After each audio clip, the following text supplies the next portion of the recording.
Hello and welcome to the Too Much Time on Our Hands podcast. If you're joining us on the YouTube live stream, you're welcome. Welcome to the Gun Show. So if you are joining us on the live stream, hello YouTube, wave to them. That's why they're here. Come on, wave to these streamers. Hello, welcome to the stream. If you're listening to us on the audio, awesome choice. Audio is where it's at, but also video, I hear, is going to be the next big thing. So we're going to keep an eye on that. So keep an eye on that as well by watching the stream. You are joining us today on a very nice episode. We said at the end of last one, in fact, we didn't, Dan said at the end of last one, let's do something fun. And one of our favourite formats of the podcast is undoubtedly Searching Questions. So welcome to the edition of Searching Questions. We must be up to like 12. I was like, we haven't done it in ages. We did it in January. Okay. That was ages ago. No, I suppose so.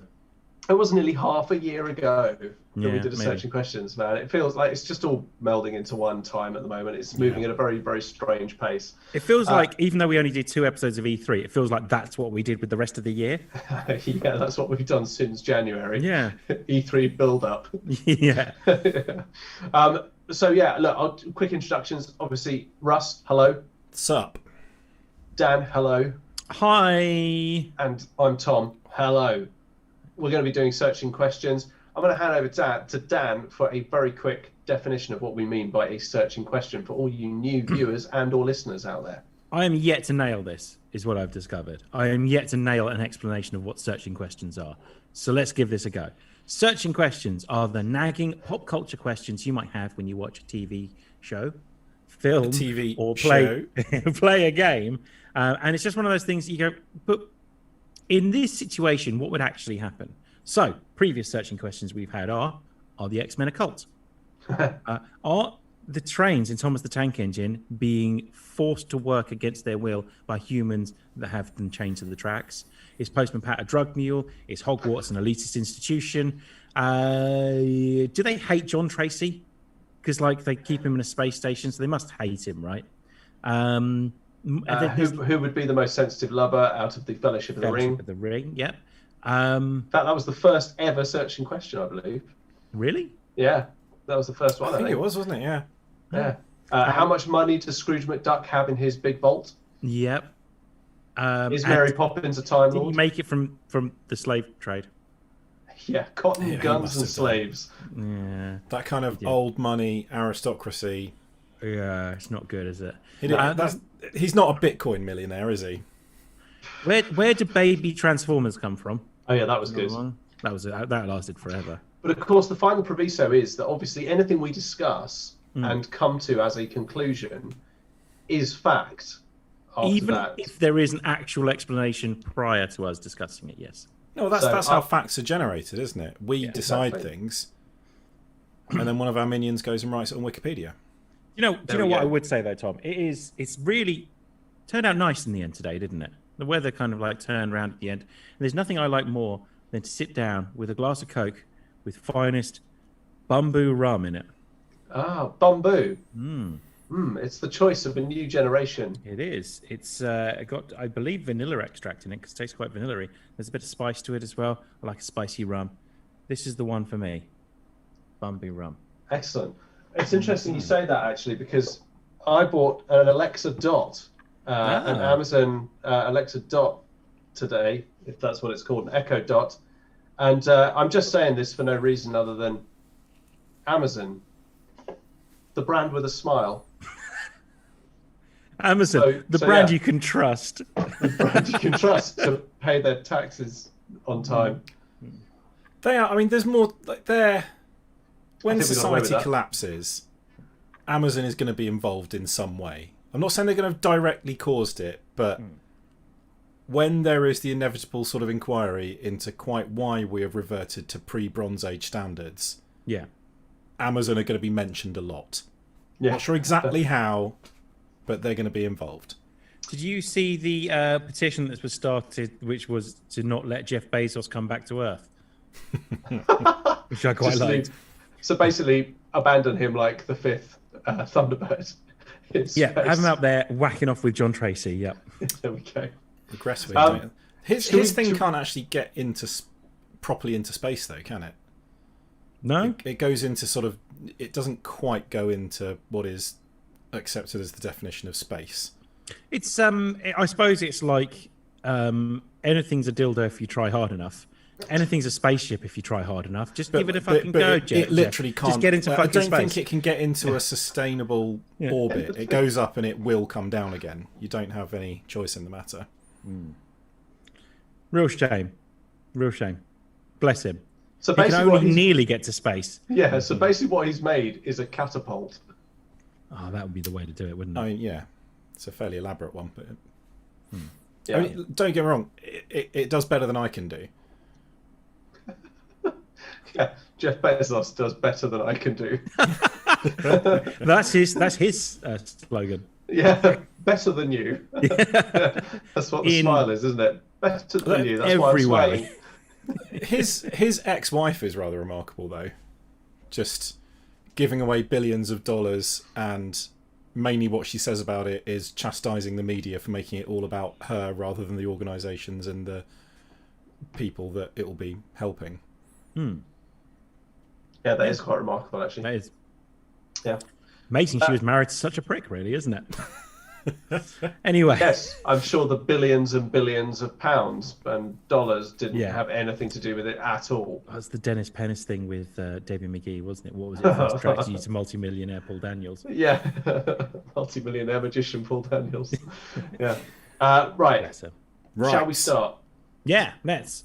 Let's get in. Who wants to go first? My questions are slightly shite, so look forward to that. Who wants to go first out of you two? I don't I want to mind. hear one of yours now. Yeah. Let's start strong. Okay, let's start strong. Okay, so Iron Man, he miniaturized, Miniaturized. He miniaturized the arc reactor technology and put it in a suit. Okay. What piece of technology available today that you can find in your house would you miniaturize and mount in the front of a suit? Not a robot suit, but just a nice suit. You just always carry it with you. Me, toaster, so that I could have little toast whenever I wanted it. So you would have Cracker-sized toast. like, would it be it's sort of proportional? You would get little like cinnamon grahams size bits of toast popping out. Yeah, I did think about this, and I thought to myself, well, no one's going to be making this stuff, so I'm going to have to make myself small bread to toast in my small toaster. Unless you'd also proportionally, miniaturized a little bread maker. unless I miniaturise a little bread maker as well. But the research it's taken for me to miniaturize the little toaster has left me with very little time to miniaturize the bread maker as well. So it doesn't really work. You know, it doesn't fluff the loaves up enough. It's too dense. So basically what I'm doing is I'm taking like, Warburton slices, and I'm cutting them up into little like shreddy sized bits of toast, like little bits of bread, and then putting them into my little toaster that's mounted just on my chest there. Nice. Click. I just like, hang on, a couple of minutes. Yep. Don't watch it or it won't go. Really unsatisfying amount of toast there. Yeah. First one comes out. I've just got to tweak. It's hard to see on this, but it's one between 2 and 3. There we go. Too low there. Yeah. Put that down That again. would be for a couple exceptionally of- useful. You reckon? Toast's one of those things where it's so easy to make, but your laziness, when you're in the frame of mind for some toast, is when you're at your laziest. Yeah. So it's always like, oh, I really want some toast, but it's like, oh, it's all the way over there. I know, but I can't think of a way to get there. When now you it's fancy here. toast is when you actually eat cheese and crackers. yeah, that's Like right. it's just easier. It's essentially the same delivery method, but Yeah. I would enjoy an instant access mini toaster. Yeah, definitely. But imagine this, right? Because it's so small, you could literally start getting like golden grahams or shreddies, like frosted shreddies or something, and like tiny little Pop-Tarts. Oh, just- yes. Like slightly warm. Oh god, it's delicious. And like, if you're lying on your back, you could try and like pop and then Yeah. straight in. Choking deaths are up 85% since the revolutionary miniature toaster suit. Cause was of death created by- entry on the death certificate. Well, Yeah, Tiny toast. Tiny toast incident. Yeah, just pictures of me like this, like the reclusive creator Tom Roberts Yeah, it's like that, is but with the toast unavailable for comment. Yeah, That would be good. Last So, we're seen on talking, Jeff so we can Bezos' miniaturize something, but space we can't catapult. really sort of improve it. Like, it is what it is. The technology is the same. It's just smaller. oh yeah, there's no improving it whatsoever. It's yeah. So I would quite enjoy. I'd quite like a sort of a built-in shower/hot water dispenser. Maybe Really like small. a fingertip that can like fold back, and you could either have you could just make yourself a quick cup of coffee, or if you screwed on a shower head and then stood like that, you've got a portable shower, but you just somehow get infinite free hot water. Brilliant. That's That a would really be good very idea. useful. Would you have a hose?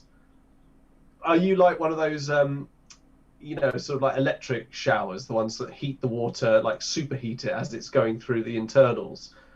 Or, so would you literally just connect yourself to a That's the thing, mains like, tap? Or If this only were like I want some sort of magic water generator to be part of it, because if you had to go and stand in your bathroom and connect yourself to the tap, then the arguments for the usefulness of this do start to disappear. this is my point, though. Magic water makers don't exist unless you have a sort of a Star Yeah. Wars-esque moisture farm So, attached do to your you have head. to be plugged in for yours? Yeah, so I still need to plug it. So I mean, there is a battery option. Like you can sort of, the lithium batteries are quite small, so you probably could. I mean, a toaster would charge. cane through a rechargeable battery very quickly. I mean, it would. This is the look, Russ. I've had to miniaturize this thing, mate. I know its drawbacks. Like, seriously, I've gone through so many different types. If I could miniaturize the arc reactor, just whack one of them on it, but I can't. So it does have a 12-volt adapter socket on it, or a USB. It's got a USB-C socket. You can charge it up, but you do have to Probably run off stand. like a power bank. It could probably, but even the power bank would drain like that. The heating elements take so much power, Yeah. big draw. So I admit it has limited uses, but Yeah. you can use it at least a couple of times a day before it needs to charge again. We just have to change like electric cars. We just need to change our way of thinking about. Yeah, we've got to change the way we No. toast. Yeah, exactly. You shouldn't do a big toast every now and then. You do lots of little toasts throughout the day. There we go. There we go. Charging from 20% to 80% really quick, but the last 20% takes 14 hours. Something like that. So yeah, so Russ has got his. I still don't understand how this works though for you with the water thing. Like, unless you do have like it's at a conceptual stage. a humidifier or something or like a You get one of those sort of Camelback demoisturizer. backpack things. We Yes, have a message from Dan. Hi, Dan. It says Russ's mini water maker could utilize water in the human body. And it could. Couple of drawbacks. I don't really want to make a cup of tea with my own internal fluids, and a shower of any more than about 10 seconds is going to leave you dead from dehydration. So that's the most ironic death ever. He died of dehydration in the shower. Hosing himself down with his own life With his fluids. own. We've all been there. We've all been there. We're assuming this is like using arc reactor technology, right? Which is this massive environmental creation, like further along, like it's a new source of power that puts to rest everything else, right? Oh no! All I'm saying, all I used was the arc reactor as an example. I just Okay. Iron Man miniaturized the arc reactor so he could power his suit. I'm not saying we're in a time when arc reactors exist. I'm just saying this is the example. So, what piece of readily available today technology would you miniaturize? Little air conditioning unit. Just that. Like, yeah, just a tiny little air conditioning unit that blows cold air into my face. You do struggle in the hot weather, don't you? I don't like the hot weather, and also it would just like blow hair out of my face as well, which is a problem I do struggle with quite a lot. It's always when you're I could just carrying cut it. something, isn't it? That suddenly your hair decides to just glue itself to your face. Yeah, exactly. Yeah, so like little air conditioning Never that worked. blows the hair out of the face. keeps my face nice and cool as well. I'd like that. Yeah. Have you ever noticed how do you guys hair dry your beard? No. Do you No, know? and neither does anybody else. Why? So It dries in I like seconds. hair dry my beard because it gets wet. And what I've noticed is that for about 20 seconds, maybe after I've hair dried, warm air is held in my beard around my face, and I can feel that my face feels really warm because the beard is holding onto it. If you had a little air conditioner up there, like shooting up into your face, into your beard, I guarantee you that the cold air would be held onto by your beard, and it would, you know, if you had to turn it off for a little bit, you'd still have this kind of nice cold, sort of almost like Ready Brek style cold glow around your face. I guarantee It it. does Man. sound It would nice. It would be It's awesome. it's like when you walk anywhere and you get there and your beard is frozen. Yeah. Yeah. So yeah. Or in ultra cold, Yeah. your moustache is just like packed with condensation because like you've been breathing out your nose into your beard and it's just wet. Like It's so like, gross. It But is yeah. gross. It just holds the water right there. But yeah, so like a little air conditioning unit blows cold air into my face. Love I that think shit. Love That it. would be nice. Paul Edge says some people like showers of less than 10 seconds. There's a huge president who was apparently a huge fan. There's a former president who was apparently a former. I'll try that again. It's not live or anything. That's good. There's a former president who was apparently a huge fan. Al Gore. Yeah, there you go. Yeah, because he was all about the environment, and that's very He was. environmentally friendly. Yeah. He was. Wasn't president though. Oh no, he wasn't. was Shut he? up, Russ, He was with VP. your facts. Yeah, the real world. The real What's world. next? Yeah. Okay, so yeah, that's that. Yeah. Who's next? Russ. Ah, there you go. Who is the poor sap that has to handle James Bond's expense claims and That's really good. further associated admin? I think that man just must be. He is the he's the expense and compliance department's worst nightmare. He, like, I don't think he's got authorization for that cash that he's spending around. Do you ever see him go back to get a receipt? I was going Let to alone say a that. VAT receipt. Yeah. And I just like it comes to the end of the month, and they're like, seriously, what is this? There's 40 bottles of champagne on here. The meal allowance is 25 quid for an evening meal, and that only applies if you're more than 50 miles away from your home address. James, you've got a per diem, and you kind of rinse through it in the first half hour. Per diem. Or like Flight of the Conchords. Yeah. So yeah, Or who's leather having to suits. deal with all that? And why hasn't James Bond's supervisor picked him up and just made sure that he's aware of the financial responsibilities that go with being a government agent? Because his superior is M, who in all guises just tends to indulge him as a lovable rogue. Like, oh, James, so you're incorrigible and stuff. I have a feeling it's Moneypenny, and that's probably one of the reasons why their relationship has never developed beyond sort of almost him being a bit smarmy. I don't think and he because knows she's seeing all the that credit card charges for prostitution going through. She's the one that sees it all. That's why she's always just like, no way, James, I'm not fucking doing this. I'm just going to be a bit passive aggressive and Yeah, I think smarmy at you. that the perspective of their relationship we get is very much like through his lens, whereas from her Yeah. point of view, she's like, no, he must be absolutely riddled. I wouldn't touch it with a 10-foot pole. Yeah. Because also, Yeah. side note, I mean, he would be Yeah. Oh, He would be disgusting. a walking infection. Yeah. I mean, do you think that the Q 1 branch second.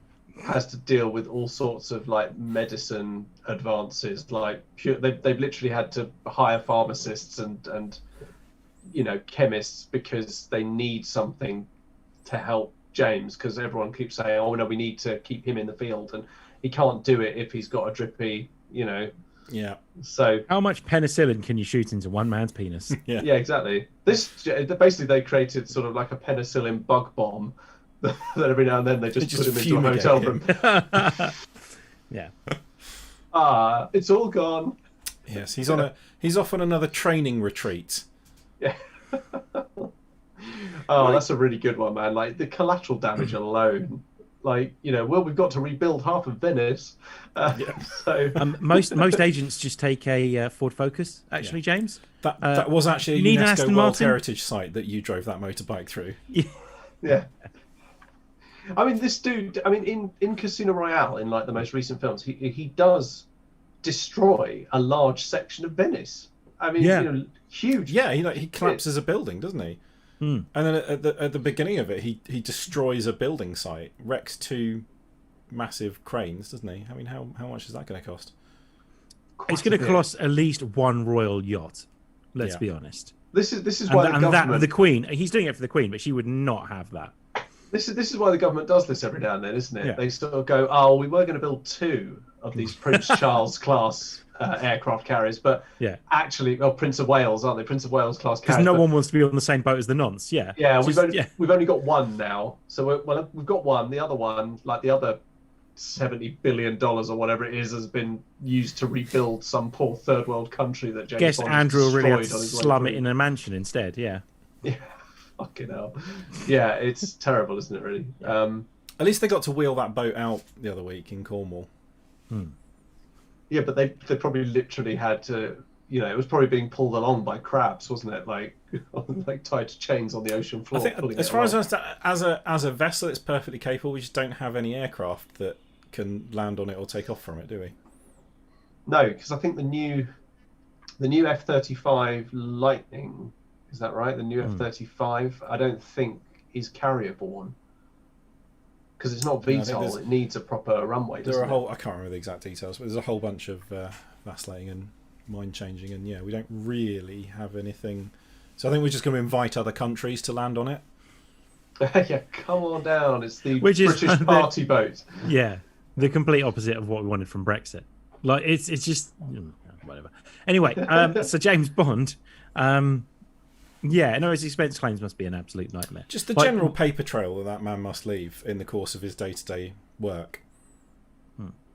Apparently, the F-35B is capable of taking off and landing on an aircraft carrier. Yeah.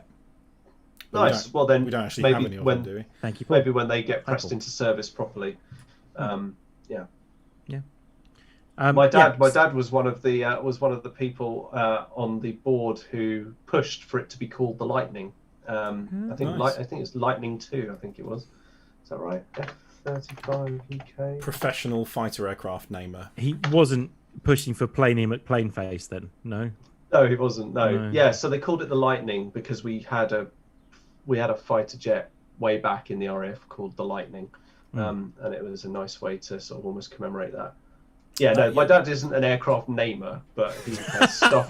He has stuff to do with into it. rooms going, I got the name, guys. Yeah, he's like, do you remember Thunder bastard? Do you remember Monkey Dust? Do you remember Yes. that? Do you remember where they had the advertising group called Labia, who had a sort of a Lord Byron-esque guy who would travel the world and just come up with names like Consignia, God, the old Lightning was one of the most beautiful aircraft ever made. The old English Electric Lightning. That's stunning. Is that the one with the big circular bit at the front? It's an absolute beast. Have a look for pictures of it after. That's right. It's the one with the it looks like a dildo. Indented cone, like all good aircraft look like dildos. Paul also says we can't afford them, so we've got like 8, so that's like 4 per carrier. Yeah.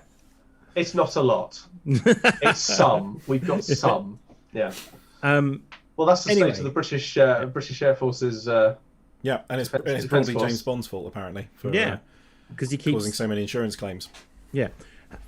What limit is a meal tax deductible? Like, at what point do you say, "Come on, you're taking the piss"? Like, this meal costs 100,000 euros. They must band him. You know what I mean? They must be like, it must be like taxes. It must be like, look, you get the first 50% of it. Obviously, will pay, but after that, you've got to, for up to the next 75%, we'll take 50p for every pound you spend. And you've got to pay some of your own way. Yeah. I mean, I don't get if I forget to get a receipt for like a parking ticket, I won't get reimbursed for that. And I have to imagine that his expense department operates very much the same as mine. Yeah, Almost So, identical, you I'd can- imagine. Yes, you can have £20 towards the cost of your evening meal, and you can go as nuts as you like. But after that, you're paying for it yourself. You have to get the Aston Martin yourself, but we will pay for parking. See, so they got around this. James, in the policy books. does actually state that there is in fact a travel lodge within 10 miles of where you're going, so we do actually have An to book Ibis. you in there. We've got an Ibis Plus. Yeah. Oh, We've that's upgraded amazing. you. We've upgraded you to a travel lodge, and you will be met by Lenny Henry. Actually, so that'll be a treat, James. So in the books, they said it was almost like a single like sentence explanation, and it was like, and don't question us ever again. They said something like, when he was on a mission, expenses were almost limitless. Like he, whatever it takes, we'll let him drink as much fucking champagne out of tankards as this guy wants.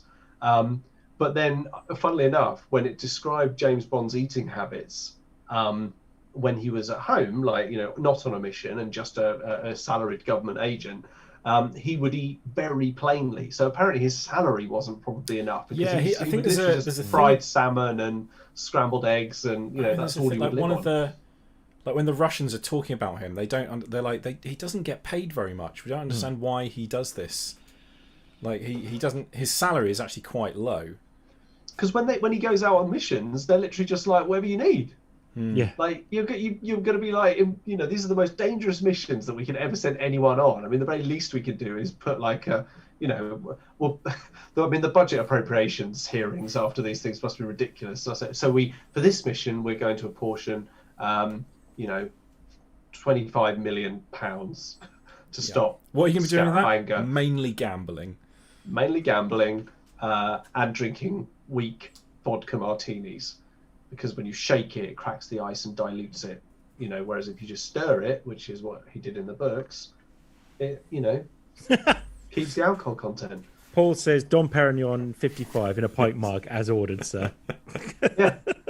There is I think it's in Goldfinger in the original book. Him and Goldfinger they eat crab and drink chilled champagne out of tankards. Yeah. And they're literally like with really hot buttered toast, like heaping crab meat onto it, washing it down with fucking goblets of champagne. I remember like, that scene. Yeah. It sounds The food and drink crab. descriptions in these books are great.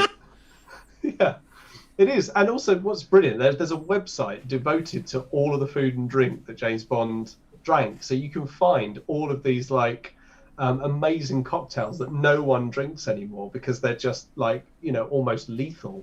Like the actual Vesper cocktail recipe is enough to I'd take your face off. Yeah. yeah, it's really, it's mental. Like, here we go, the Vesper cocktail. Here we go. This is the conversation that he had. A dry martini, he said. One in a deep champagne goblet. Oui, monsieur. Just a moment. 3 measures of Gordon's, Oh one my of God. vodka, half a measure of Kina Lillet, which I don't think they make anymore because that's like quinine, isn't it? Oh no, Kina Lillet they do, but they don't. It doesn't have quinine in it like it used to. Shake it very well until it's ice cold. Then add a large thin slice of lemon peel. Got it? Yeah. That's Certainly like 3 monsieur. drinks worth. The of lemon booze in peel there. will really soak up that alcohol. That's And good. this is his explanation. Bond laughed. When I'm concentrating, he explained, I never have more than 1 drink before dinner, but I do like that one to be very large, very strong, and very cold, and very It's- well made. It's such a childish attitude, isn't it? So, you can imagine the expense department's gone, right, just have 1 drink before dinner. Okay. I know, will. It's going to have Send every it, you are drink going in to there. need a bucket. Yeah, yeah. And in the book, he's a dick about it as well, because Bond tells the barman after taking what is described as a long sip, which basically just sounds like Oh, that's He the goes, stuff. Oh, thank God. he goes, excellent, but if you can get a vodka made with grain instead of potatoes, you will find it gets even better. So he's just a dick about it as well, isn't he? He just is a dick. Full stop. Yeah. In the books, he's an arsehole. Fucking crazy. Couple of the comments. Dan says, "I never said it had to be water in your body." Good point.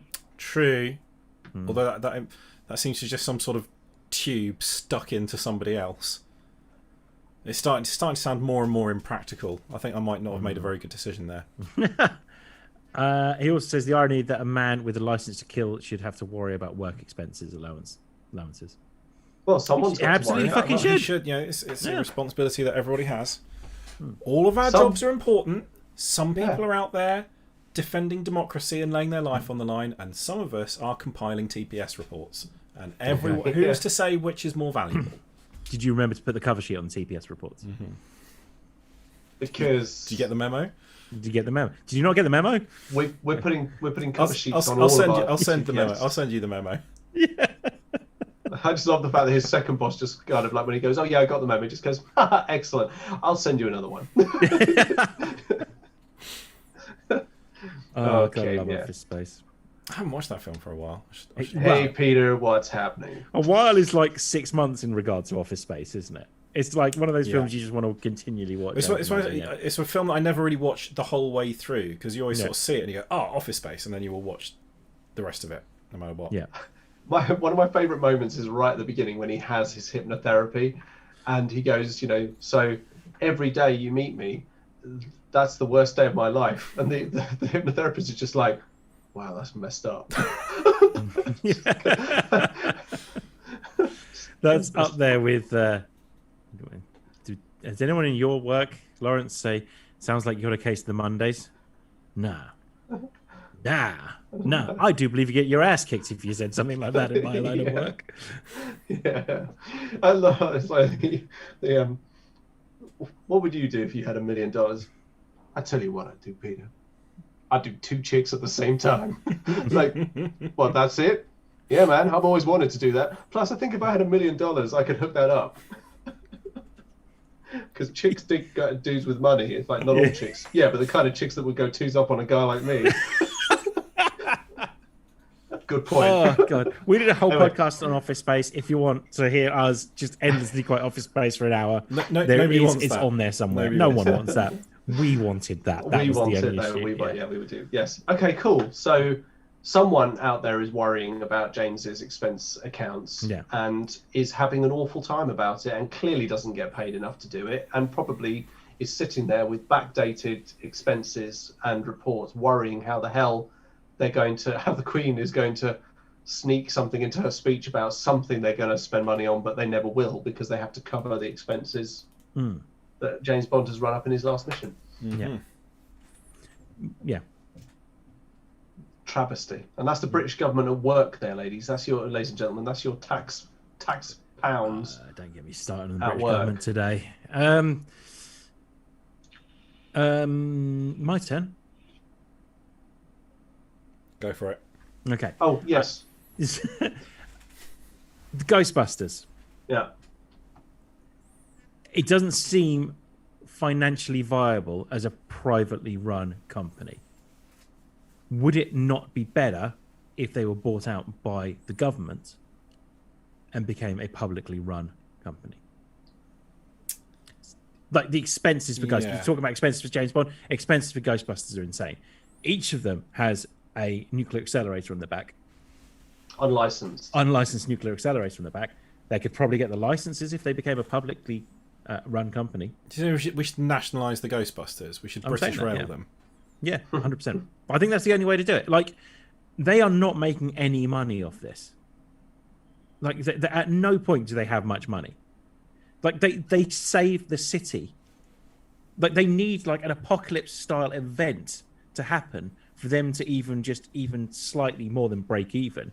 You look at how much it costs for them to remove that one ghost from that ballroom. And they've obviously taken expenses into account as well when they've trashed the place. And they're still charging, like, $5,000 for one ghost removal. Like, it's something that's needed that's never going to make money. They are essentially an emergency service. But you're absolutely right when you say it's an apocalypse level sort of problem that they end up fixing. Because the stuff, because what is happening? So when they first come into existence, there are already there's already something happening which is causing ghost activity to heighten. Because there's all that stuff going on with the building. So that's not even them. They just happened to form at the time this was happening. In the second one, that's slime! It's a river of slime! Yeah, that's the ghostly... that's actually a ghostly painting. Like almost like a demonic... It's Vigo. It's Vigo. You know, demonic entity doing that. So it's like, I mean, yeah, they are really reliant on... Unless, of course, you know, if their universe, ghosts are just a sort of an occupational hazard of being alive. Like, you will become a ghost at some point, and the Ghostbusters are going to put you in a storage facility. They are privately run. They lose their university funding at the start of the first film. Yeah. So then Ray has to mortgage his parents' house, put 2 mortgages on his parents' house to even be able to afford, like, a setup. To the beginnings of a setup of a broken down, condemnable in Egon's words, fire station. And then they put a ton of effort, a ton of money into cars, the proton packs, which must cost an absolute fortune, the storage facility, which is insane, the traps, then employing 2 extra people in Winston and Janine. Oh yeah, well, good spot. Yeah, so I always forget about at that Janine point. being That point, extra. they are a privately run company, and they haven't had any jobs until there's Slimer in the hotel. Yeah. I thought Dan their says- first client was Dana. Okay, so they have Dana. He goes and checks out Dana's apartment, but doesn't find anything. Yeah, and it's They hate but this. like you said, their first paid Yeah. job must be the hotel. Yeah, But they also blackmail as well, don't they? If they Shit. don't get paid, we could they put him throw- right back in there. Yeah, exactly. Yeah. So it's a bit of private, you know, sort of like small business. Want to help small businesses, but also like, well, you know, I could just throw that back in. It's a bit of an extortion, isn't it? It's like, you know, in a heartbeat, I will put your ghost back in that fucking chimney. And, you know, these days they get very badly written up on like checker trade and that kind of thing. yeah. 2 points. Dan says in the Ghostbusters video game, they are like the fire brigade and funded by the state, as they probably should be. But then Paul makes a very interesting point. Would you really want to essentially give the government the license to reproduce what are essentially powerful weapons? Yeah, don't cross the streams. Don't cross the otherwise streams. you'll get Crossing an the streams could be bad. It could be bad. Fine, bad. Full something revert? Imagine every molecule in atomic your body reversal? exploding at the same time or something. Yeah, At the speed of light. Yeah, speed of light. Exploding, Yeah. Important safety tip, Egon. Thanks for that. Yeah. I love the fact that he's telling it as they're about to use them, though. Yeah, And also what he telling doesn't say is like, Yeah. oh, and by the way, this thing doesn't shoot in a straight line. You get a big wibbly burst of curvy corkscrew weirdness, and you don't really know where it's going to go. Shorten your stream. I don't want you to burn my face off as well. Yeah. That's the thing as well. Like turn the lengthening knob Yeah. the wrong way, Yeah. and the wibbly, like Russ says, the wibbly out of control. Blah, blah, blah. Exactly. Just, I mean, that's just weird, man. I remember Yeah. the toys actually had a big. Yeah. kind of It was like a thing, and you spun it plastic- around. Yeah. Blah, blah, blah. Yeah. Yeah. Oh, it's so good. Dan also points out that it's better than having private individuals running around with nuclear proton accelerators in their back. Well, yeah. Well, even the Avengers signed up to the Accords, didn't they? They recognised that they. Well, not they, the cool ones, to be fair. No, they couldn't operate without some sort of oversight. Hashtag Peck was right. Nice one, Dan. Yeah. And Dickless here came and shut us down. Is it true? Is this true? Yes. Yes, it's true. This man has no penis. I fucking love. I'm gonna watch Ghostbusters after this. It's a good film. It's so film. good. Yeah, And bloke gets a gob job from a ghost. he does, and it just happens. It just happens in the happens, film, just and then happens. moves on in the middle of a montage where they're like, "We're capturing ghosts, and now we're super successful ghost hunters." Yeah. And Sucked off by ghosts. yeah, there's one. How successful are we? The This fire successful. station's haunted, which means it's probably like some burly fireman that's actually sucking them off. Oh no, you see her, don't you? She floats down. She's like ethereal. I only let this one out. I only let this one out. Yeah. Maybe we shouldn't. Well, let's not capture all the ghosts. Yeah. It's fine. This one's fine. This one's okay. Oh no, she covered me in ectoplasm. Apparently, really? Yeah, totally ectoplasm. Yeah. Yeah. Oh, it was a spooky ghost. Yeah. It came right through here, covered me in ectoplasm. One of my favorite things about it is though the whole like that he does the whole. Yeah. Because that's the face I pull whenever I'm getting a blowjob. How was it for you, Tom? I look like I just suffered a sharp knock to the back of the head, which is exactly what you're going for. Oh god, it's just at the end of the montage scene though, and the montage scene already feels like it goes on too long. So like it doesn't anymore because that minute has been edited out. Pretty much I didn't see that until I bought it on video after I wore out the TV copy I had, which was that bit was edited out. It's because some special effects guy, when he heard that he was going to be working on a film with ghosts, made the belt buckle that undoes itself, and was like, "Well, how do we use this?" Like, Alan over in special effects has got this really cool thing. I think we should get some more. We definitely have to use this.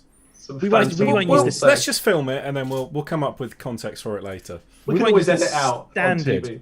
Won't use the standard version of Ray Parker Jr.'s Ghostbusters theme. We'll use like the 12-inch version, which has got the added dung dung, dung dung dung, just so we can fit this fucking bit in at the end as well. Even after we've shown what they've been doing, they've been catching ghosts because all of a sudden they're really good at it, and people need them to catch ghosts, and they've got a fun advert on there. Dan, I've got the director on here, and he says he wants you to do the face. So if you could just do the face. Okay, this is the last cut though, right? Because I'm a serious actor. Okay, yeah. So yeah. But okay, we want to do the face. So if you can just do the face. Excellent. That's brilliant. That's great. Okay, so I honestly can't look at that. Okay, so we've got it. We'll decide whether to use it later or not. Yeah. Cool. Right, no, you've got to use it now. Like, I've done it. Dan says it's got to be in the film. says he wants to use it. It's got to be in the film. Yeah. You got to put it in the film. Like he says it's got to be in the film. Yeah.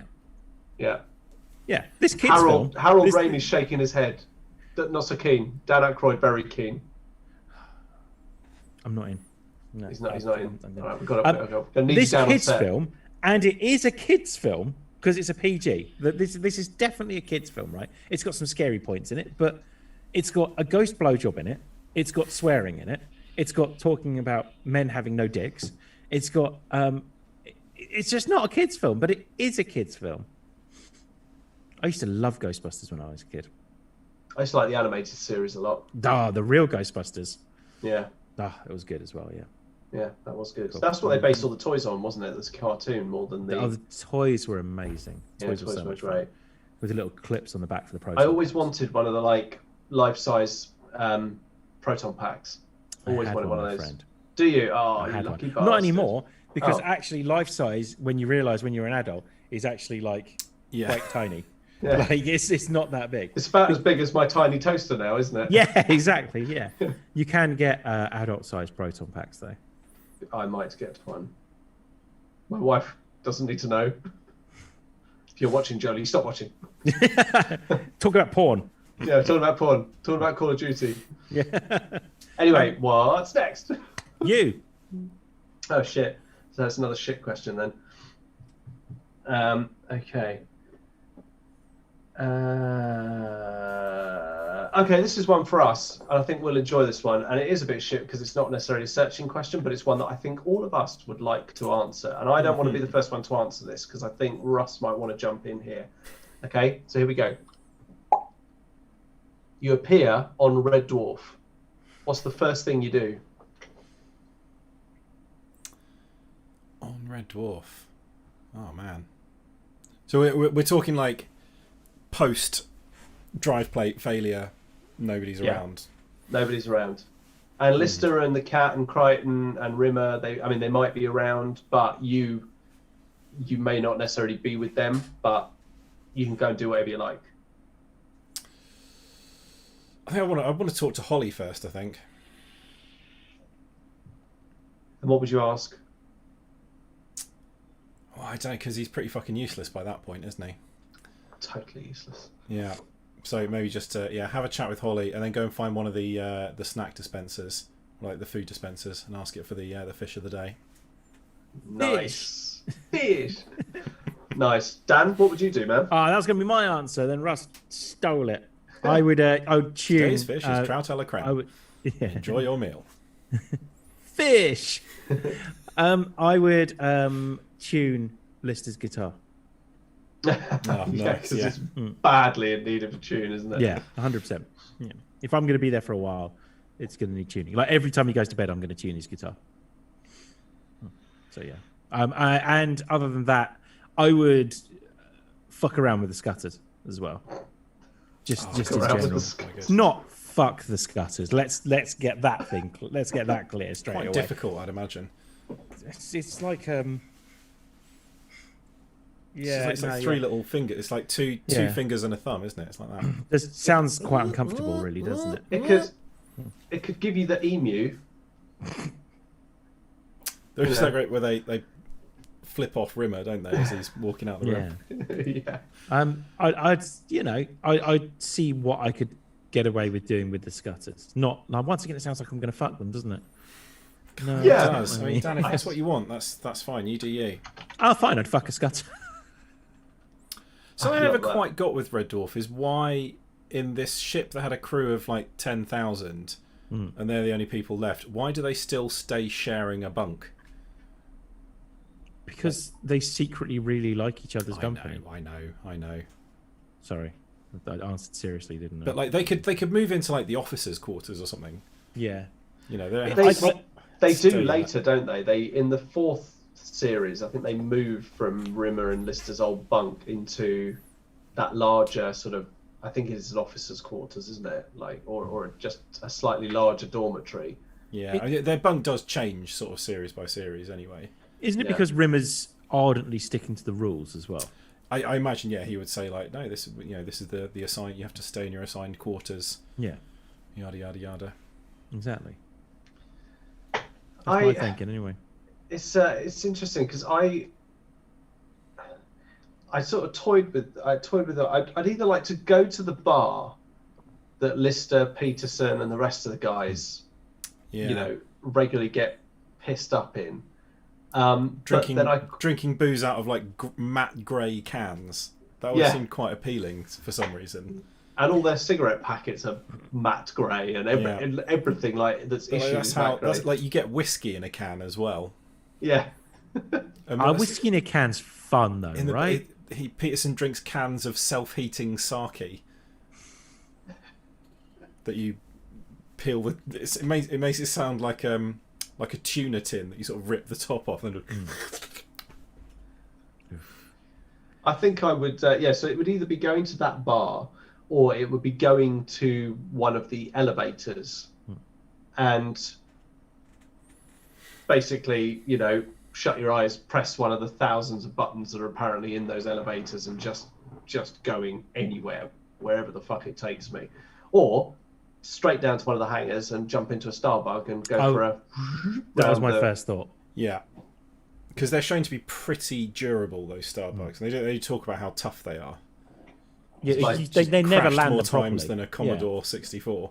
Yeah. Yeah, it's ZX84, isn't it? That's It's it, the He said, "Do you ever wonder, that after an airplane crash, there was always like one small plastic doll head left, like, always like never ruined and stuff like that. Well, they built Starbug out of the same thing. Yeah, they never land it properly, do they? Like always just like throwing up and bouncing up and down, and yeah. Well, I mean, Lister's a shit pilot, isn't he? Like he's not Yeah. actually trained to fly that thing. Yeah. No, exactly. So neither's the cat, is he? And they tend No. to stick him on.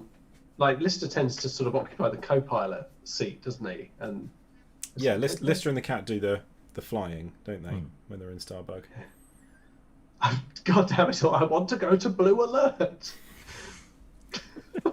Are you sure, sir? It does mean changing the Changing bulb. the bulb. Yeah. Okay. Cool. Fair dues. See, I told you it wasn't going to be the best question, but No, it's I still, liked it. That's It good. still kind of makes you go. I like that Russ straight in to the useless AI. Jamie says, always felt like there were more than 5 or 6 episodes per season. It really does. Like you imagine Doesn't it? like full on like American style seasons. Yeah, well, I mean, if they had sort of, that concept done now with, sort of full on budget and, like, very clearly they just found some warehouse around that they could put some smoke machines and lights in, and that's the inside of the spaceship.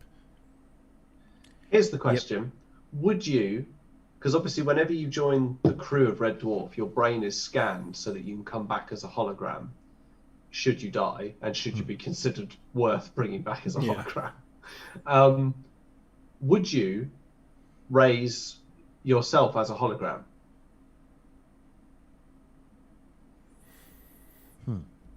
I mean, probably not. It sounds quite horrific, really. And That would when be weird. Rimmer does bring up another copy of himself, it ends very badly, doesn't it? But is that more a defect of Rimmer's character rather than? I mean, would anyone really want to hang out with themselves? It'd just be very awkward. I would be wondering what I was thinking about myself the whole time. It would be very weird. That's a weird ethical one. If you could, would you? And more importantly, should you? I think is the interesting one. Yeah, I think it's probably best not to have yourself Fair as a dues. hologram knocking about. Yeah, that's a good point. Jamie also says Rimmer can't fly because he's a hologram. No, he can't really. He sort of operates the. He does the sort of reading out the scanners and that sort of stuff, doesn't he? But he can't really press any buttons. Although he can sit in the seat. He can. Yeah. There's a funny. You can't get too nitpicky with the limitations of hologram technology. No, or just Red Dwarf in general. His physical presence is actually really well sort of covered by Ace Rimmer in the book. It's not backwards. It's not Infinity Welcomes Careful Drivers. It's the other. Oh no, it is backwards.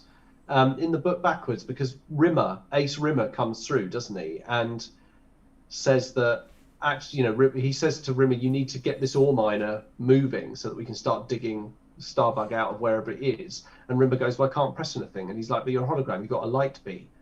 You could lower your light bee onto the buttons and you could use it that way. And it's like this thing Rimmer's never considered. He's like, actually, I do have a physical presence of some sort of level, which I always found quite interesting. But yeah, it does. Like he'll sort of wave his hand through a table every now and then, but then he's walking. I suppose you just say it's where Holly is projecting him and all that. Yeah. And also the practicalities of trying to actually make it so that he is the special effects budget would be way beyond the entire budget of the whole show to actually do it properly. That's the reason why the hard light drive was eventually sort of written in, wasn't it? Because it was just like, when you've explored all the sort of the comic potential of a character being a hologram, and you're left with just the annoying drawbacks of we've got a character that can't actually touch anything or lift anything. So he can still be dead and wrestling with his issues with that, but he can actually just pick something up every now and then. Yeah, I can touch, feel. Puncture repair kit on standby, sir. Which is actually a really funny hark back to the inflatable doll joke, isn't it? Because one of Rimmer's prized personal possessions is his inflatable doll. It's brilliant. Like, it's such one of those like blink and you'll miss it jokes. Anyway, great to have your answers there, guys. Russ, you're very welcome. It's your go, Russ. Right, which one should we go with? Okay, so you have got to choose a level from a platform game that you think you could that you have to actually do it yourself and survive. It's construct. So you are the same scale as the character is, but you don't have any of their powers or moves or anything. You are you.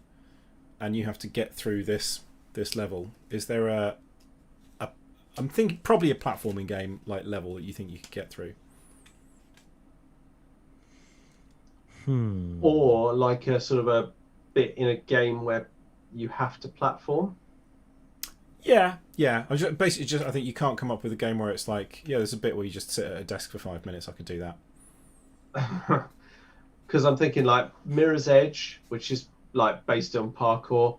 There's no way in hell I could ever do any of that shit. No, like I mean, my first thought was this was like so my game level that I've played probably the most times and know the best is the first act of Emerald Hills in Sonic 2.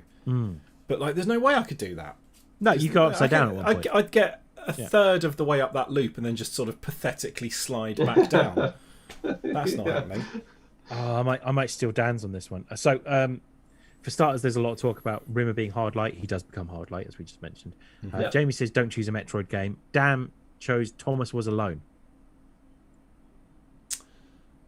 Yeah, but like you don't have any of the skills of those blocks. So like you can jump. There's and probably stuff, a couple of levels but you could do though. Yeah, there are probably quite a few. Yeah, there's a few you'd definitely be able to get through. I think there's a level in Thomas Was Alone where Thomas walks from one side I to think another. the first one is literally just moving. Goes through a portal. A little bit to the right, isn't it? So you could Fuck, definitely do that. I like to think there's that bit in Half-Life where you have to jump from box to box that are hanging over this kind of Oh, bottomless the chasm. chains on the boxes, yeah. Yeah, I think I could probably do that.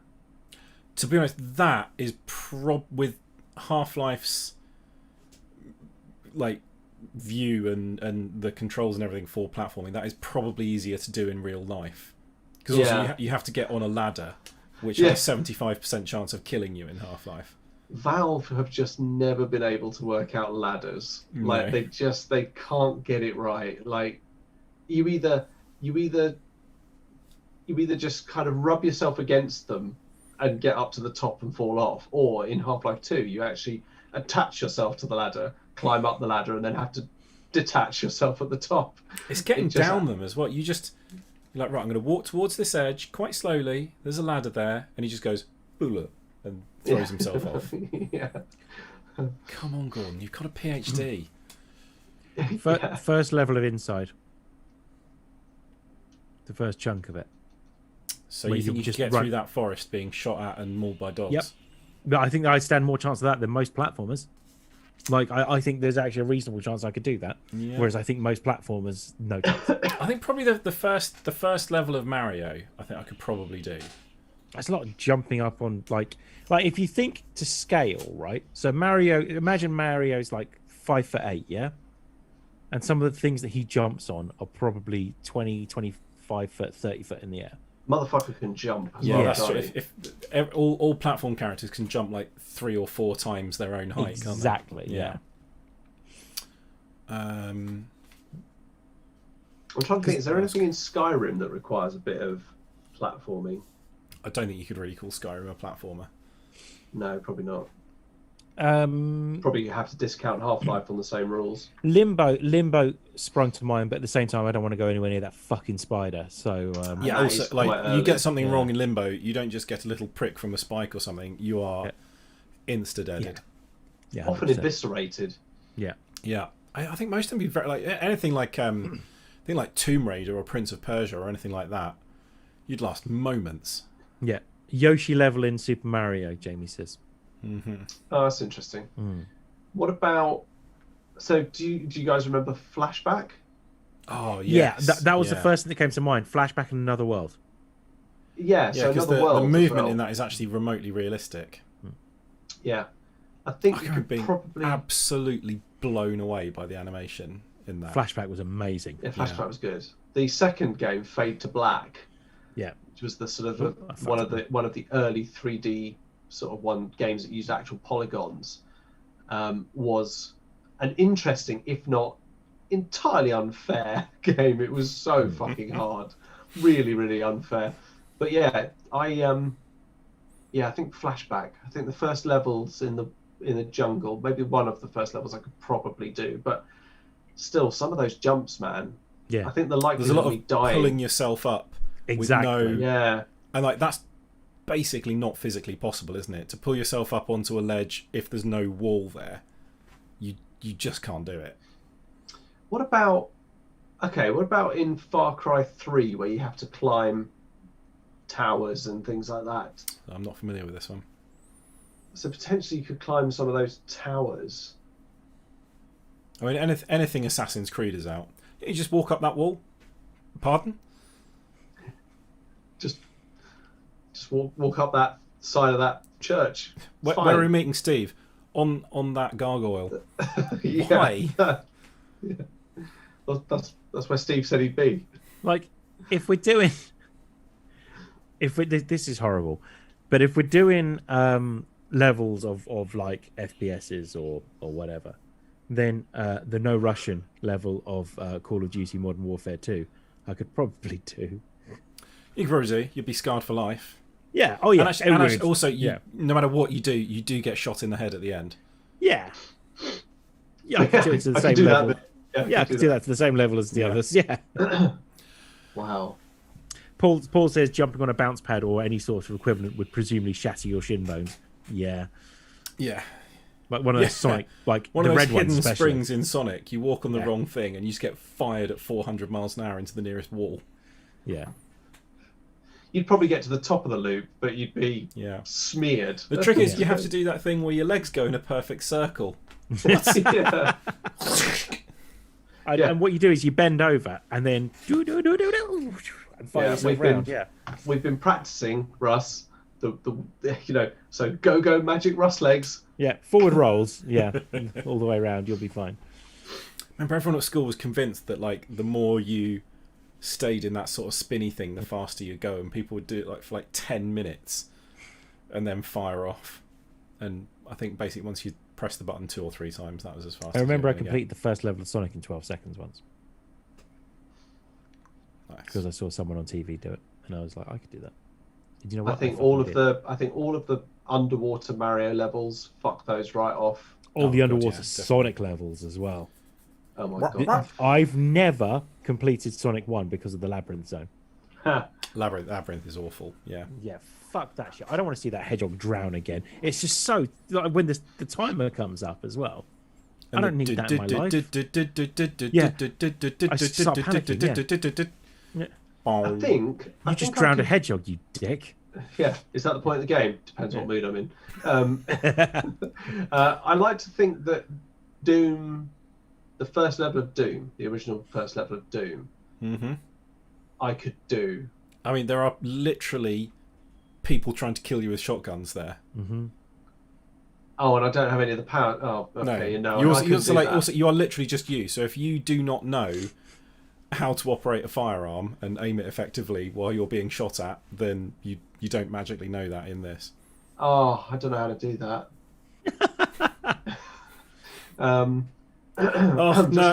Can we wait?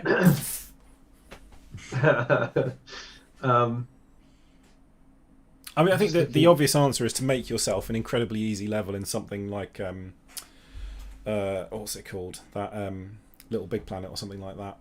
Mario Maker or something. Yeah, as well. where it's all just made out of feathers and it takes 5 seconds. I've got it. The first level of Portal.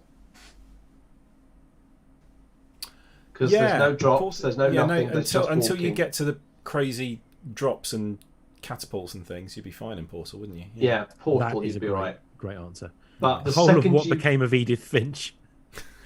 Shit, mentally scarred at the end of it, but that's good. Yeah, everybody's gone to the Rapture, or what is it? Yeah. You could do that one. Firewatch. Oh, Firewatch. Too much hiking. It's a lot of hiking. I couldn't be asked with the walk to get there to the start screen. Yeah. Fucking Firewatch is brilliant. What about? Oh no! See, I was just riffing on games there. What about BioShock? No, I wouldn't do that. No. I think that's probably it. Portal might be the only one that any of us are anywhere near capable of doing up to a point. Portal's a great course. I would also very much just enjoy doing that. Yeah. So we would obviously all have to find somewhere just to give up and die. So I'm gonna die here. At least we'll get cake. Yeah, fall asleep and die. I know. It's something you do what you said you're going to do, and then you get teleported out. You're fine. Oh, okay, cool. Well then, in that case, Portal it is. Until it gets difficult, and then I'll my way out. Yeah. Cool. Bitching.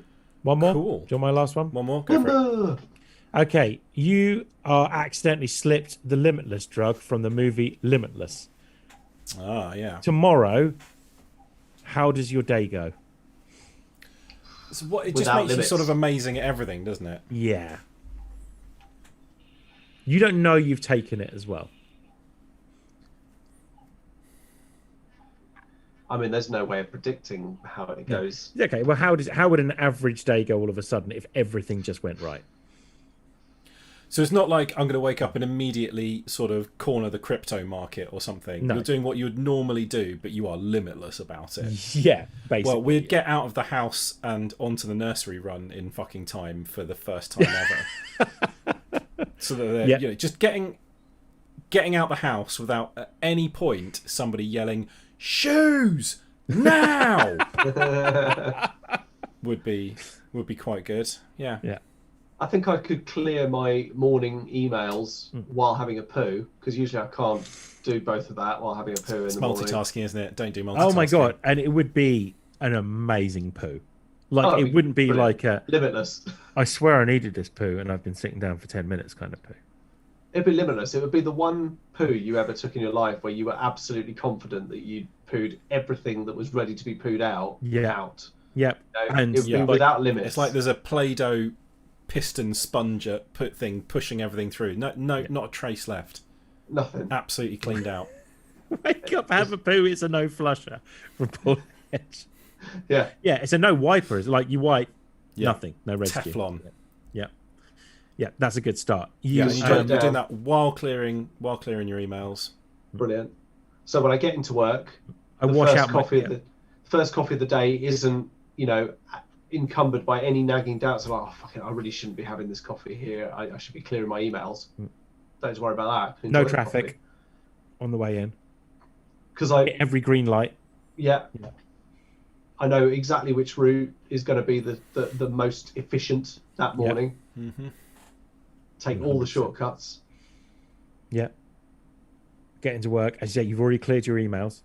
Well, I think Definitely. the ideal thing at work would be just to send one email Yeah. that keeps everybody else that might contact you busy doing something that doesn't involve you for the rest of the day. So you just send one message to one person, and there's like a butterfly effect thing. And every single knobber that was going to send you a message that included the phrase "just a few minutes of your time" is busy doing something else all day. Yeah. I love it. It's always ominous when I see an email with the subject header "quick request," Yeah. because I think this ain't going to be a quick request, is it? Because This is what they gonna be mean my by that day. is, I've left this way too late, and so I'm now going to give you a deadline of today. Thanks I for don't that. have anyone knock on my door going, Dan, can I just have a quick word? Because you'll have preempted it, Yeah, I'd have solved all the problems. limitlessly preempted it. Yeah. Yeah. That'd be pretty. Don't cool. you die of like your brain exploding at the end of limitlessing? It'd be worth it for this kind of day, though, right? Limitlessering. Probably. So day continues. Yeah. Lunch. Yeah. What I'm are we going out for thinking? lunch. Going out for lunch, but is it going to be? Is it going to be like the? It's going to be the perfect balanced lunch, isn't it? That keeps you feeling completely full until about 2 minutes before dinner, Yeah. when you're like, oh, I feel a bit hungry now, and boom, there's your dinner. Yeah. Nice. Yeah. The rest of the afternoon carries on quite nicely. Yeah. I imagine. Yeah, because you've done what Russ has done, there are no emails coming in, so you're just able to be productive. But it's like the best level of productivity ever. Yeah. All of when those you're Google prepared Docs. for tomorrow as well. Yes. Yeah. Yeah. Yes. My preparation for tomorrow normally means writing down a bunch of shit I meant to get done today and thinking, well, I've put this on a post-it note now, so I'll definitely do it tomorrow. Sounds very familiar. But what you've done before you leave is write an email for tomorrow Yeah. that does exactly the same that the one in the morning did. Mm-hmm. Yeah. Hi, guys. Just a quick reminder for tomorrow, if you could. Yeah. Yeah, there you go. Yeah. And that totally limitlesses them out of your. At out of your life. exactly 5:30 in the evening. So there is Yeah. no chance for them to respond at all. Yeah, until the second they get in and turn it on, and they're like, Yeah, I've got to deal with yeah, this. better get on there. Yeah, better Yeah, get on with that, yeah. Yeah. So drive home, no traffic. Yeah, because you're like subliminally picking up GPS signals or something. You Yeah. just know the right way to go. But Yeah, Peach exactly, Junction. yeah. Limitless, no limits, no speed limits. Yeah. Just, you know.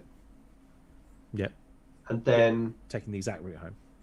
All the shortcuts. you know, the best dinner, you know, limitless, like no, I don't know, some way of circumventing any having to watch adverts before streaming something. You know, YouTube, for some reason you're choosing all the videos that aren't monetized, Yeah. you know, and then limitless sex with your partner. Best ever. For you, maybe not for them. Yeah, for them, This is limitless. lots of you going, I'm limitless. And it's all done by 8 o'clock in the evening, so you've got several hours still to watch TV Yeah. or play video games or whatever. Well, that was Yeah. remarkably efficient, wasn't it, dear? I'm going to go and play on the Xbox now. Yeah. I hope it was as limitless for you as it was for me. You're saying limitless a lot. Why is that? Yeah. He said the thing. He said the thing, the title of the Yeah, thing. I've really limitless my efficiency. I can be in and out in 25 seconds. You'll barely know I was there. Yeah. It'll be, Paul, without limit. Paul's brought up a good point. I mean, presumably you could ask for the day off out of nowhere and your boss will say, yeah. You don't actually have to stay at work. Yeah, we are staying quite stringently, rigidly. Gone limitless and decided to stay at work. Stay at work. True. Yeah. That's a good point. Yeah. So, yeah. But then, so what happens? Is it just the next morning you wake up and you're not limitless anymore? Yeah. I think so. I've not actually seen that movie, but I mean, I'm guessing Yeah. that it ends with him dying from over limitlessing. I think he under limitlesses because he can't get any more. I think is the like someone else is limitlessing. He makes out at the end of it, doesn't he? He makes out that he doesn't need that's it anymore right. because He it's doesn't- fundamentally altered his. That's it. Yeah. Yeah. Bradley Cooper just becomes like the ultimate form Bradley Cooper, basically, at the end of that film. It's pretty Spoilers. cool. Would I become Bradley Cooper? If you For a want to, day. yeah. Yeah. And then the next day you wake up and you're Rocket Raccoon. Speaking of Guardians of the Galaxy, has everyone seen the new Suicide Squad trailer? No. No, Oh not my yet. God, it looks I'll so have to look at fucking that. good. It looks brilliant. Very excited about that. So yeah, limitless. There we go. We had a Nice. limitless day. We had a limitless day at work. Yep. yeah. It's a very good point, Paul. We could have just not gone. Finish to it off. Another textbook perfect poo.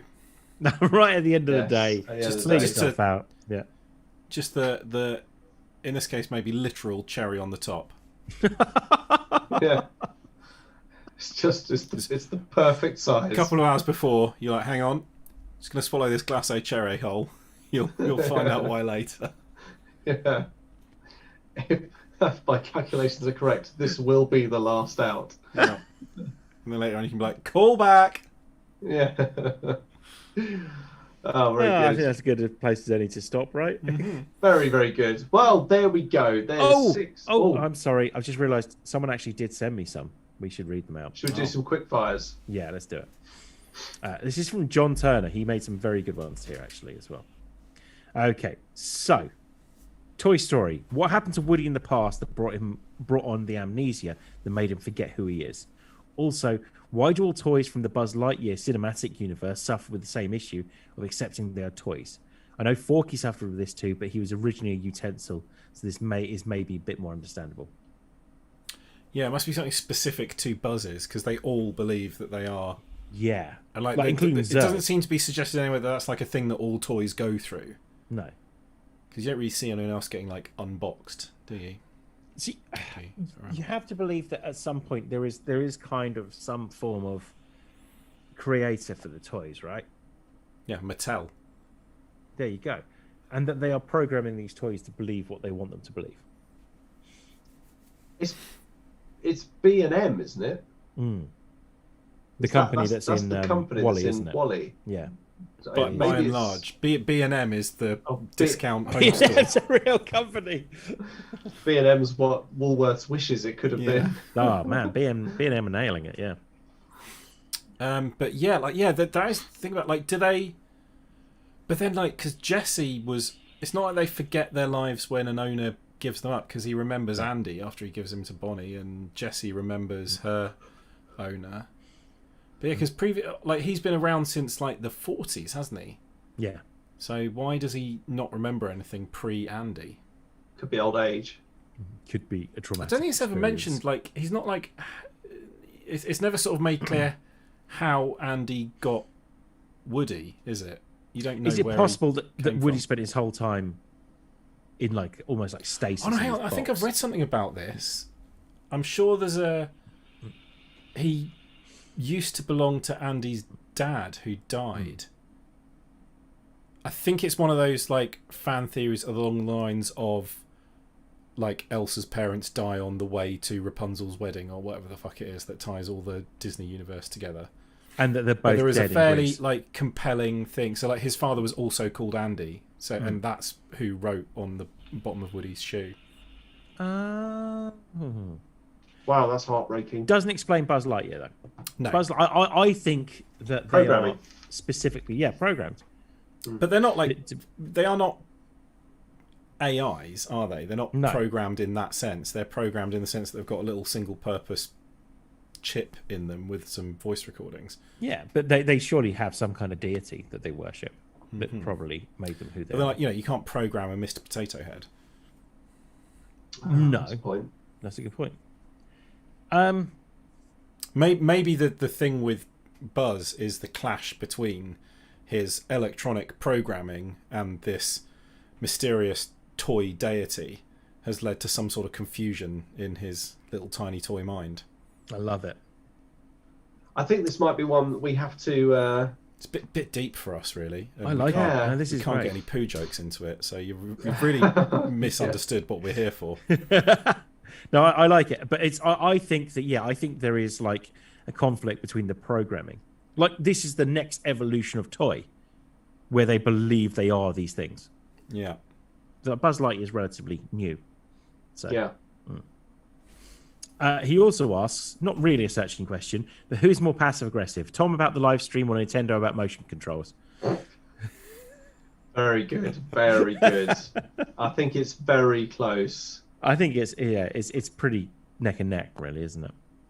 Yeah. Pretty neck and neck. Yeah. I mean, to be fair, 2 years of 2 years of press at Epson never leaves you.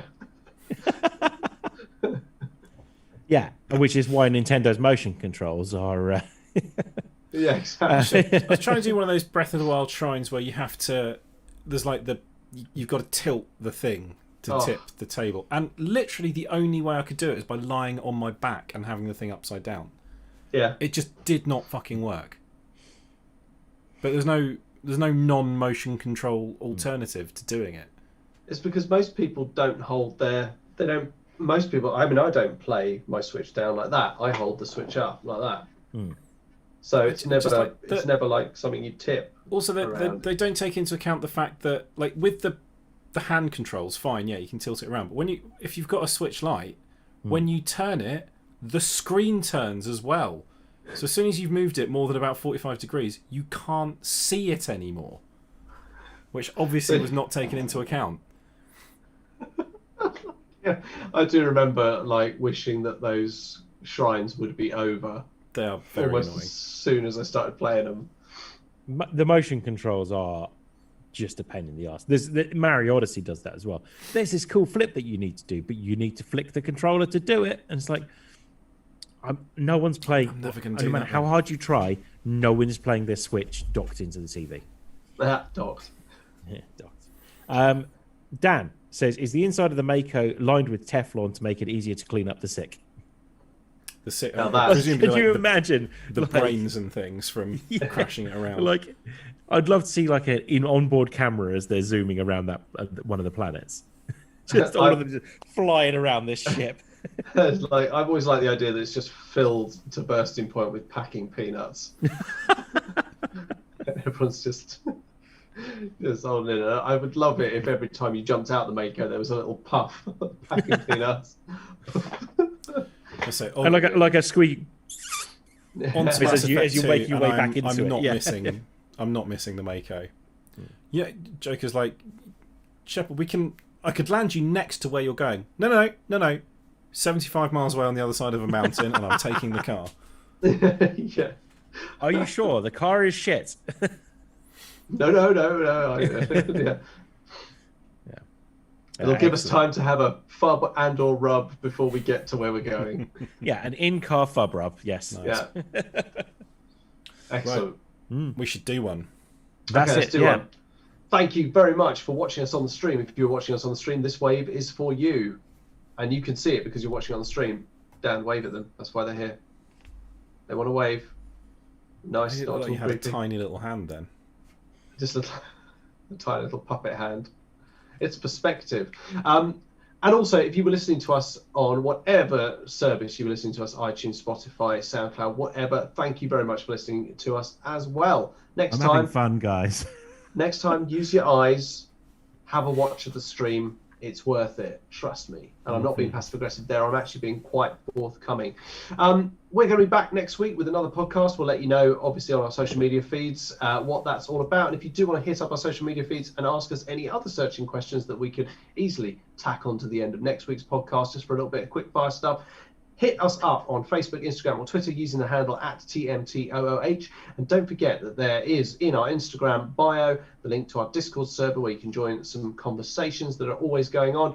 And Dan, I'm going to pass over to you because there are some other podcasts going on. We've got Marbling Marvel and a few other bits and bobs as well. Dan, this is your moment. Make Marbling it count. Marvel, Loki episodes 1 and 2 went up a couple of days ago.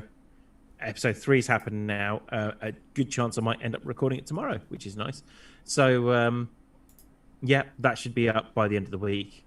And next couple of weeks, we're going to do a roundup of Critical Role Season 2. We've got some ideas what we want to do with it. We were waiting for the wrap-up. That's happened now.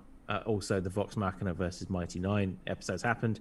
But, yeah, the next couple of weeks, we'll be doing a wrap-up of Campaign 2 of Critical Role. And I am very excited about the new series that starts tomorrow night. So yeah, very nice. So stay tuned for all of that. I hope you have a wonderful rest of the evening, whatever you choose to do. It's going to be goodbye from Russ, Laters, boys. goodbye from Dan. I'm feeling limitless. I'm going to go for a limitless shit, and it's goodbye from me, Tom. And on that note, let's cue that fucking music.